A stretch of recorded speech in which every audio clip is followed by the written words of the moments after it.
और चलिए अब आपको कोरोना का पूरा अपडेट देते हैं। हरियाणा में कोरोना की खतरनाक रफ्तार लगातार जारी है। 24 घंटे में कोरोना के 2526 नए केस सामने आए हैं।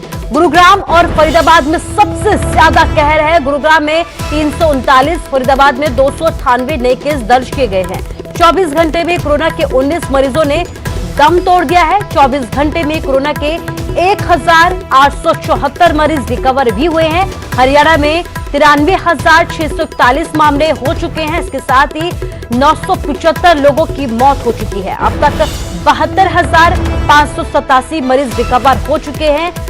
20,000 एक्टिव केस बताए जा रहे हैं।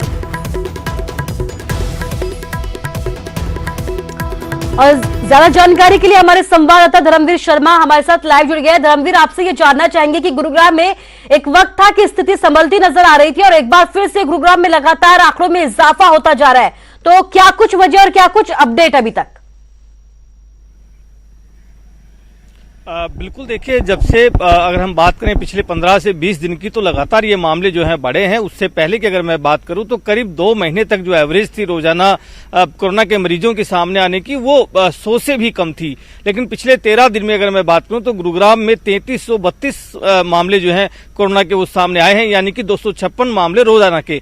साथ ही पिछले 13 दिन में 14 लोगों की दुखद मौत भी हुई है, यानी कि रोजाना एक व्यक्ति ने कोरोना की वजह से दम भी तोड़ा है। गुरुग्राम में यह आंकड़ा 15,200 के पार जा पहुंचा। वहीं पर फरीदाबाद की अगर मैं बात करूं तो वहां पर भी ये आंकड़ा 15,800 के पार जा पहुंचा है, यानी कि दोनों जिलों में 31,000 से ज्यादा मरीज जो है अब तक सामने आ चुके हैं। और बड़ी वजह कहीं ना कहीं यही है कि जो अनलॉक के बाद जो स्थितियां खुली हैं, जिस तरह से फैक्ट्रियां खुली हैं, ऑफिस खुले हैं, लोगों का बाहर आना जाना शुरू हुआ है। कुछ ना कुछ हम ये भी कह सकते हैं कि लोग भी कुछ हद तक लापरवाही बरत रहे हैं, जिसकी वजह से ये बड़ा एक तरह से कोरोना जो है लगातार बढ़ रहा है। सरकार हालांकि लगातार ये दावे कर रही है, कोशिश कर रही है, लोगों को समझा रही है कि वो सोशल डिस्टेंसिंग का पालन करें, जो जो नॉर्म्स हैं उनका ख्याल रखें ताकि इससे बचा जा सके। लेकिन हम देखते हैं कि बाजारों में जो भीड़ है वो बेतरकीब तरीके से जाती है। लोग मास्क नहीं पहनते हैं, कई जगह ये भी देखने को मिलता है सोशल डिस्टेंसिंग होती ही नहीं है।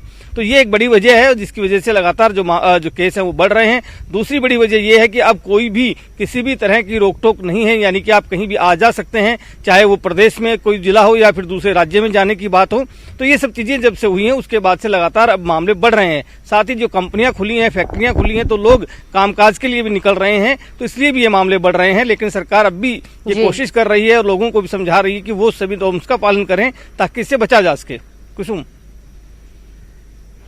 जी धर्मवीर, इस तमाम जानकारी के लिए आपका शुक्रिया। तो सरकार की तरफ से लगातार अभी भी रोकने की कोशिश की जा रही है, क्योंकि लगातार आंकड़ों में बढ़ोतरी होती जा रही है। वजह कहीं ना कहीं ये भी है कि लोगों का जो लापरवाह रवैया है उसकी वजह से भी आंकड़ों में लगातार इजाफा होता जा रहा है।